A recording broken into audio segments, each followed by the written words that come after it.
আমি আগে ইব্রাহিমকে ভালো মন্দ বিচারের জ্ঞান দান করেছিলাম এবং আমি সে সম্পর্কে সম্যক অবগত ছিলাম।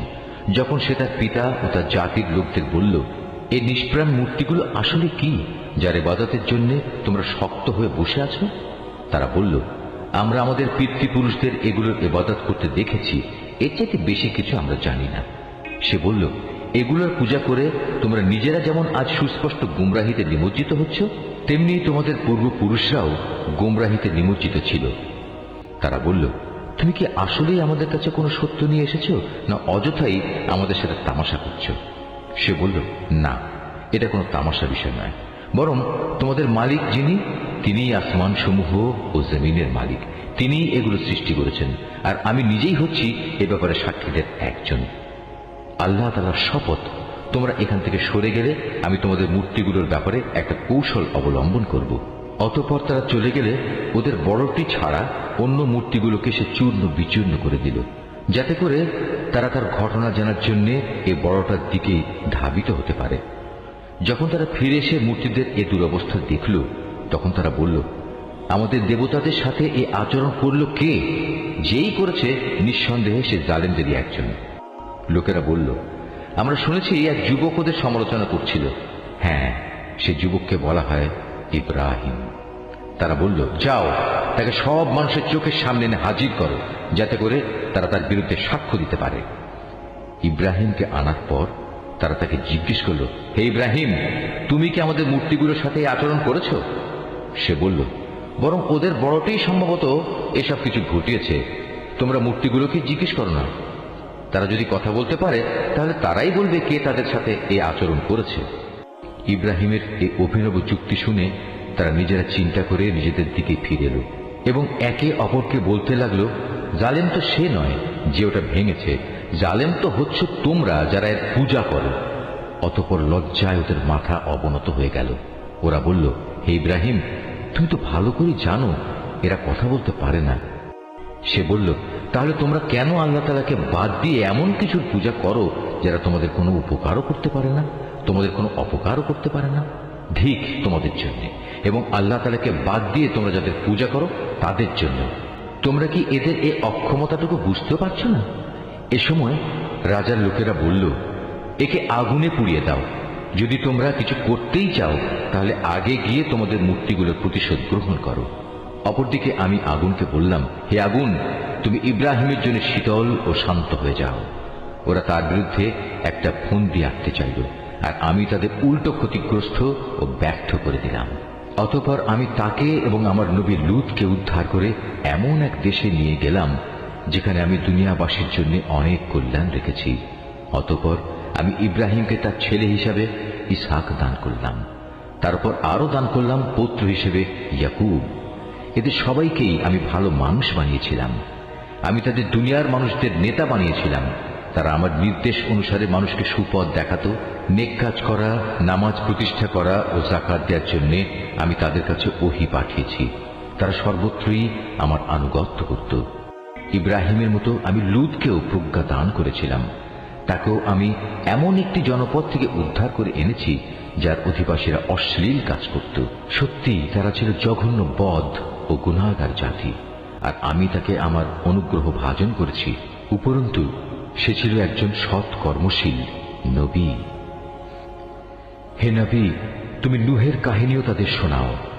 নূহ যখন আমাকে ডেকেছিল ইব্রাহিমেরও আগে, তখন আমি তার ডাকে সাড়া দিয়েছিলাম এবং তাকে ও তার পরিবার পরিজনদের আমি এক মহাসংকট থেকে উদ্ধার করেছিলাম। আমি তাকে এমন এক জাতির মোকাবেলায় সাহায্য করেছিলাম যারা আমার আয়াতসমূহ অস্বীকার করেছিল। আসলেই তারা ছিল বড় খারাপ জাতের লোক। অতঃপর আমি তাদের সবাইকে মহাপ্লাবনে ডুবিয়ে দিয়েছি। দাউদ ও সুলাইমানের ঘটনাও তাদের শোনাও। যখন তারা একটি ক্ষেতের ফসলের মোকদ্দমায় রায় প্রদান করছিল, মোকদ্দমাটা ছিল এমন, রাতের বেলায় মানুষদের কিছু মেষ অন্য মানুষদের খেতে ঢুকে তা তছনছ করে দিল। আমি নিজেও তাদের সাথে বিচার পর্ব পর্যবেক্ষণ করছিলাম। অতঃপর আমি সঠিক রায় যা তা সুলাইমানকে বুঝিয়ে দিয়েছিলাম। অবশ্য আমি তাদের উভয়কে প্রজ্ঞা ও জ্ঞান দান করেছিলাম। আমি পাহাড়, পর্বত এবং পাক পাখালিকেও দাউদের অনুগত করে দিয়েছিলাম, যেন তারাও তার সাথে আল্লাহ তাআলার পবিত্রতা ও মহিমা ঘোষণা করতে পারে। আর আমি এসব কিছু ঘটাচ্ছিলাম। আর আমি তাকে তোমাদের যুদ্ধে ব্যবহারের জন্য বর্ম বানানোর শিক্ষা দিয়েছি, যাতে তোমরা তোমাদের যুদ্ধের সময় পরস্পরের আক্রমণ থেকে নিজেদের বাঁচাতে পারো। তারপরেও কি তোমরা আমার শুকরগুজার হবে না? আমি প্রবল হাওয়াকে সুলাইমানের জন্য বশীভূত করে দিয়েছিলাম। তা তার আদেশে সে দেশের দিকে ধাবিত হতো যেখানে আমি প্রভূত কল্যাণ রেখে দিয়েছি। মূলত আমি প্রতিটি বিষয়ের ব্যাপারে সম্যক অবগত আছি। শয়তানদের মাঝে তার কিছু জিন অনুসারী তার জন্য সমুদ্রের ডুবুরির কাজ করত। তার জন্য এছাড়াও এরা বহু কাজ আঞ্জাম দিত। তাদের রক্ষক তো আমিই ছিলাম। স্মরণ করো, যখন আইয়ুব তার মালিককে ডেকে বলেছিল, হে আল্লাহ, আমাকে এক কঠিন অসুখে পেয়ে বসেছে, আমায় তুমি নিরাময় করো, কেননা তুমি হচ্ছ দয়ালুদের সর্বশ্রেষ্ঠ দয়ালু। অতঃপর আমি তার ডাকে সাড়া দিলাম। তার যে কষ্ট ছিল তা আমি দূর করে দিলাম। তাকে যে শুধু তার পরিবার পরিজনই ফিরিয়ে দিলাম তা নয়, বরং তাদের সবাইকে আমার কাছ থেকে বিশেষ দয়া এবং আমার বান্দাদের জন্য উপদেশ হিসেবে আরো সমপরিমাণ অনুগ্রহ দান করলাম। আরো স্মরণ করো ইসমাইল, ইদ্রিস ও জুলকিফলের কথা। এরা সবাই আমার ধৈর্যশীল বান্দাদের অন্তর্ভুক্ত। আমি তাদের আমার রহমতের মধ্যে দাখিল করলাম, কেননা তারা ছিল নেককার মানুষদের দলভুক্ত। স্মরণ করো জুন্নুনের কথা, যখন সে রাগ করে নিজের লোকজনদের ছেড়ে বের হয়ে গিয়েছিল। সে মনে করেছিল আমি বুঝি তাকে ধরতে পারবো না। অতঃপর আমি যখন তাকে সত্যি সত্যি ধরে ফেললাম, তখন সে মাছের পেটের অন্ধকারে বসে আমাকে এই বলে ডাকলো, হে আল্লাহ তাআলা, তুমি ব্যতীত কোনো মাবুদ নেই, তুমি পবিত্র, তুমি মহান। অবশ্যই আমি সীমা লঙ্ঘনকারীদের অন্তর্ভুক্ত হয়ে পড়েছি। অতঃপর আমি তার ডাকে সাড়া দিলাম এবং তাকে তার মানসিক দুশ্চিন্তা থেকে আমি উদ্ধার করলাম। আর এভাবেই আমি আমার মোমেন বান্দাদের সব সময় উদ্ধার করি। আরো স্মরণ করো জাকারিয়ার কথা, যখন সে তার মালিককে ডেকে বলেছিল, হে আমার মালিক, তুমি আমাকে একা নিঃসন্তান করে রেখে দিও না, তুমি হচ্ছ উৎকৃষ্ট মালিকানার অধিকারী। অতঃপর আমি তার জন্য সাড়া দিয়েছিলাম। তাকে দান করেছিলাম নেক সন্তান ইয়াহিয়া, এবং তার মনের আশা পূরণের জন্য আমি তার স্ত্রীকে বন্ধাত্ব মুক্ত করে সম্পূর্ণ সুস্থ সন্তান ধারণ উপযোগী করে দিয়েছিলাম। আসলে এই লোকগুলো হামেশাই সৎ কাজে একে অন্যের সাথে প্রতিযোগিতা করত। তারা আমাকে আশা ও ভীতির সাথে ডাকত। তারা সবাই ছিল আমার অনুগত বান্দা। স্মরণ করো সেই পুণ্যবতী নারীকে যে নিজ সতীত্ব রক্ষা করেছিল। অতঃপর তার মধ্যে আমি আমার পক্ষ থেকে এক বিশেষ সম্মানী আত্মা ফুঁকে দিলাম। এভাবে আমি তাকে এবং তার পুত্রকে দুনিয়াবাসীর জন্য এক নিদর্শন বানিয়ে দিয়েছিলাম। যাদের কথা আমি বললাম, এ হচ্ছে তোমাদেরই স্বজাতি। এরা সবাই একই জাতি, আর আমি তোমাদের সবার মালিক। অতএব তোমরা আমারই গোলামি করো। কিন্তু পরবর্তী সময় তারা নিজেদের মধ্যে মতবিরোধ করে নিজেদের দ্বীনের বিষয় টুকরো টুকরো করে ফেলল। অথচ এদের সবার জানা উচিত, এরা আজ যত মতবিরোধী করুক না কেন, সর্বশেষে সবাইকে এক হয়ে আমার কাছেই ফিরে আসতে হবে। কোনো ব্যক্তি যদি মোমেন অবস্থায় কোনো নেক কাজ করে, তাহলে তার সৎ পথে চলার এই প্রচেষ্টা কিছুতেই অস্বীকার করা হয় না, কেননা আমি তার জন্য তার প্রতিটি কাজই লিখে রাখি। এটা কখনো সম্ভব নয় যে যে জাতিকে আমি একবার ধ্বংস করে দিয়েছি তারা আবার তাদের ধ্বংস পূর্ব অবস্থায় ফিরে আসবে, যে পর্যন্ত না কিয়ামতের নিদর্শন ইয়াজুজ ও মাজুজকে ছেড়ে দেয়া হবে এবং ওরা প্রতিটি উচ্চভূমি থেকে পতঙ্গের মতো নিচের দিকে বেরিয়ে আসতে থাকবে, এবং কিয়ামতের ব্যাপারে আমার অমোঘ প্রতিশ্রুতি আসন্ন হয়ে আসবে। তা আসতে দেখে যারা এতদিন একে অস্বীকার করেছিল তাদের চক্ষু স্থির হয়ে যাবে। তারা বলবে, হায়, কতই না দুর্ভোগ আমাদের! আমরা এই দিনটি সম্পর্কেই উদাসীন ছিলাম, বরং আমরা সত্যিই ছিলাম বড় জালেম। তখন তাদের বলা হবে, তোমরা এবং তোমাদের সে সব কিছু যাদের তোমরা আল্লাহর বদলে মাবুদ বানাতে, সবাই জাহান্নামের ইন্ধন হবে। আজ তোমাদের সবাইকে সেখানে পৌঁছতে হবে। তারা যদি সত্যিই মাবুদ হতো যাদের তোমরা গোলামি করতে, তাহলে আজ তারা কিছুতেই জাহান্নামে প্রবেশ করত না। উপাস্য উপাসক সবাই তাতে চিরকাল ধরে অবস্থান করবে। এদের জন্য সেখানে শুধু শাস্তির চিৎকারই অবশিষ্ট থাকবে। এই চিৎকার ছাড়া তারা সেখানে অন্য কিছুই শুনতে পাবে না। অপরদিকে যাদের জন্য আমার কাছ থেকে অনন্ত কল্যাণ নির্ধারিত হয়ে আছে, অবশ্যই তাদের জাহান্নাম ও তার আযাব থেকে অনেক দূরে রাখা হবে। তারা তাদের সুখের ঘরে বসে ভয়াবহ চিৎকারের ক্ষীণতম শব্দও শুনতে পাবে না।